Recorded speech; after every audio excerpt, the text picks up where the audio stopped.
South India shopping mall the wedding Mantra సరికొత్త wedding collection South India shopping mall.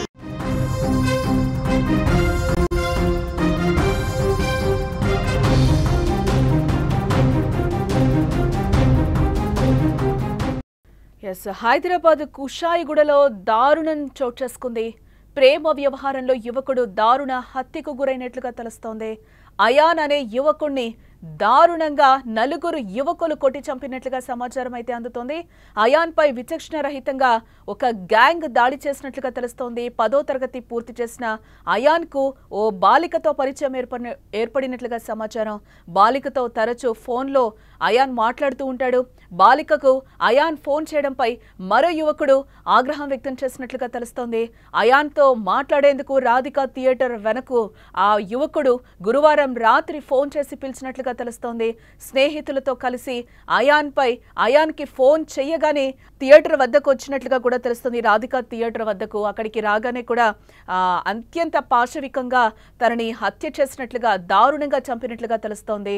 Hyderabad కుషాయిగూడలో ఒక దారుణ ఘటన ఒక చోటు చేసుకుంది. ఓ అమ్మాయి విషయంలో తలెత్తిన గొడవ మరో యువకుడి హత్యకు దారితీసింది. జవహర్ నగర్ కార్పొరేషన్ పరిధిలోని ప్రగతి నగర్ కు చెందిన అయాన్ ఇటీవలే 10వ తరగతి పరీక్షలు రాశాడు. అయితే ఖాళీ సమయంలో క్యాటరింగ్ బాయ్ గా కూడా పనిచేస్తున్నాడు ఇతను. ఇదే తరుణంలో ఓ అమ్మాయితో అయాన్ కు పరిచయం ఏర్పడినట్లుగా సమాచారం. దీంతో ఇద్దరు తరచూ ఫోన్లో మాట్లాడుకునేవారట. ఇదిలా ఉంటే ఇదివరకే ఆ అమ్మాయికి వేరే యువకుడితో పరిచయం ఉన్నట్లుగా తెలుస్తోంది. దీంతో అయాన్ ఫోన్ కాల్ వ్యవహారం అతనికి తెలియడంతో అయాన్పై కోపం పెంచుకున్నాడు ఆ యువకుడు. అయాన్కు ఫోన్ చేసి మాట్లాడాలంటూ సమీపంలోని రాధికా థియేటర్ వద్దకు రావాలని కూడా గురువారం అయాన్కు రాత్రి ఫోన్ చేసినట్లుగా తెలుస్తోంది. ఫోన్ చేయగానే కూడా అయాన్ అక్కడికి బయలుదేరి వెళ్ళిన తర్వాత వెంటనే అక్కడ ఏం మాట్లాడకుండానే అత్యంత పాశవికంగా ఆ గ్యాంగ్ ఎవరైతే ఉన్నారో ఫోన్ చేసిన గ్యాంగ్ అక్కడికి అయాన్ రాగానే కూడా తనని కొట్టి చంపినట్లుగా అయితే తెలుస్తోంది. మాట్లాడుతూ ఉండగానే తన స్నేహితులతో అయాన్పై దాడి చేశాడు మరి యువకుడు. అయితే ఈ ఘటనలో అయాన్కు తీవ్ర గాయాలైనట్లుగా కూడా సమాచారం. అనంతరం అయాన్ను ఆసుపత్రికి తరలించడం కూడా జరిగింది. ఆసుపత్రిలో చికిత్స పొందుతూ అయాన్ మృతి చెందాడు.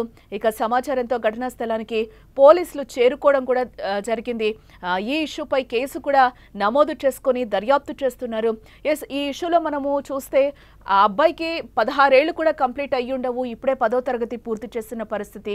ఒక అమ్మాయితో ఫోన్లో మాటలు, 10th ఇప్పుడే రీసెంట్గా కంప్లీట్ చేశాడు. ఖాళీ టైంలో కూడా తను క్యాటరింగ్ చేస్తూ ఉంటాడు అని కూడా సమాచారం అందుతోంది. ఇక ఇదిలా ఉంటే స్థానికంగా అయాన్ తండ్రి కాపలాదారుడిగా పనిచేస్తూ ఉంటాడు. దీంతో తండ్రి కష్టం చూడలేక ఖాళీ సమయంలో కుటుంబానికి ఆసరాగా క్యాటరింగ్ పనిచేస్తూ ఉంటాడు. అయితే ఇప్పుడు అయాన్ను దారుణంగా కొట్టి చంపడంతో అయాన్ తల్లిదండ్రులు కన్నీరు మున్నీరుగా విలపిస్తున్న పరిస్థితి అయితే కనిపిస్తుంది. రాత్రి వరకు తమతోనే ఉన్న కొడుకు ఇలా విగత జీవిగా పడి ఉండటం చూసి ఆ తల్లిదండ్రులు కూడా తట్టుకోలేకపోతున్న పరిస్థితి కనిపిస్తుంది. ఇక ఈ సమాచారంతో ఘటనా స్థలానికి చేరుకున్న పోలీసులు కేసు నమోదు చేసుకుని దర్యాప్తు చేస్తున్నారు. ఈ కేసుపై ఇంకా పూర్తి వివరాలైతే తెలియాల్సి ఉంది. ఇదే ఎంత కడుపుకోత పేరెంట్స్ కి. తెలిసి తెలియని వయసులో మనం చేసే చిన్న చిన్న తప్పులు ఆ కుటుంబానికి తీరని శోకాన్ని మిగులుస్తున్నాయి. ఇప్పుడు మనం చూస్తే ఈ అయాన్ విషయంలో కూడా అదే జరిగింది. ఎవరితో మాట్లాడుకుంటున్నారు అనేది కూడా ఇక్కడ పేరెంట్స్ చాలా వరకు గమనించాల్సిన విషయం. పిల్లలు ఒక స్కూల్కి వెళ్ళినా, కాలేజ్కి వెళ్ళినా, ఎక్కడికి వెళ్ళినా కూడా మినిమం మనము వాళ్ళని కనిపెట్టుకొని ఉండాలి కదా. ఈ రోజు రేపు అందరికీ ఫోన్లు చేతికొచ్చేసాయి. ఆఫ్టర్ కరోనా తర్వాత కూడా పరిస్థితులు ఏ విధంగా మారాయో కూడా మనం చూస్తూ ఉన్నాం. చూసిన తర్వాత అందరికీ ఫోన్లు వచ్చాక ఫోన్లో ఎవరితో మాట్లాడుతున్నారు, ఏ గేమ్స్ ఆడుతున్నారు, ఏం జరుగుతుంది, వాళ్ళు ఎక్కడికి వెళ్తున్నారు అనేది కనిపెట్టుకుని పేరెంట్స్ ఉండాలి కదా. ఈరోజు అయాన్ విషయంలో ఏమైంది, 16 ఏళ్లు కూడా పూర్తిగా నిండకుండా ఒక అమ్మాయితో ఫోన్ కాల్, వాడెవడో ఫోన్ చేశాడని వీడెళ్ళిన తర్వాత అక్కడ అత్యంత పాశవికంగా ఒక గ్యాంగ్ లాగా కుడి వాడిని చంపేయడం. ఇదంతా ఎక్కడికి దారితీస్తుంది, ఏం జరుగుతుంది అసలు? స్కూల్లో చదువుకోవాల్సిన పిల్లలు ఈ విధంగా రౌడీల్లాగా, జులాయిల్లాగా ఏంటి అంటే తెలియకుండా చేస్తున్న తప్పులా, తెలిసి చేస్తున్న తప్పులా పేరెంట్స్ కూడా కనిపెట్టుకోవాల్సిన అవసరం ఇక్కడ ఉంది కదా. ఈ దారుణాన్ని మనం ఏ విధంగా దీన్ని సమర్థించాలా, లేకపోతే ఏం చేయాలా, అసలు ఏం అర్థం కాని పరిస్థితిలో ఉంది. ఓ అమ్మాయి విషయంలో ఇంత గొడవ తలెత్తడం దేనికి దారితీస్తోంది?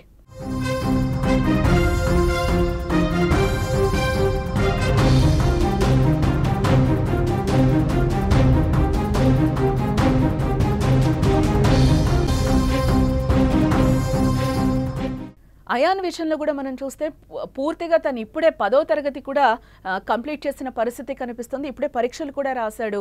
అయితే ఖాళీ సమయంలో క్యాటరింగ్ బాయ్గా కూడా పనిచేస్తున్నాడు. ఇదే సమయంలో ఒక అమ్మాయితో అయాన్కి పరిచయం ఏర్పడింది. ఆ పరిచయం కాస్త ఎక్కడి వరకే దారితీసిందో మనకి తెలియదు. ఆ అమ్మాయికి అయితే ఆల్రెడీ ఒక యువకుడితో పరిచయం ఉంది.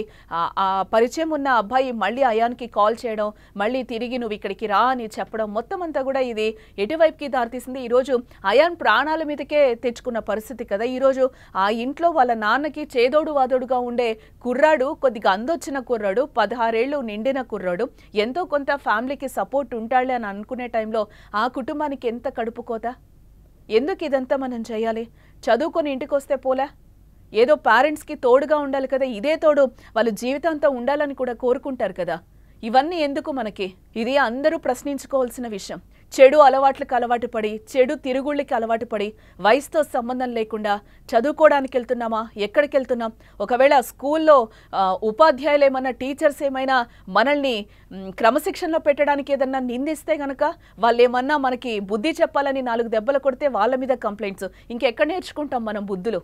ఇంట్లో పేరెంట్స్ నేర్పిస్తారా? ఈరోజు రేపు బిజీ లైఫ్ని మనం లీడ్ చేస్తున్నాం. జాబుల వెంట పరిగెడుతున్న పరిస్థితి కనిపిస్తుంది. ఆ టైంలో పిల్లల్ని ఎవరు చూసుకోవాలి? పేరెంట్స్ కూడా కనిపెట్టాల్సిన విషయం చాలా ఉంది ఇక్కడ. ఎందుకంటే స్కూల్కి వెళ్తున్నారా, వచ్చేస్తున్నారా అంటే ఈరోజు అయిపోదు కదా. వాళ్ళని కూడా మనం కనిపెట్టుకొని ఉండాలి. ఈరోజు అయాన్ 16 ఏళ్ళు నిండకుండానే ఈరోజు చనిపోయిన పరిస్థితి కేవలం ఒక అమ్మాయి కోసం ఒక ఫోన్ కాల్ మాట్లాడినందుకు.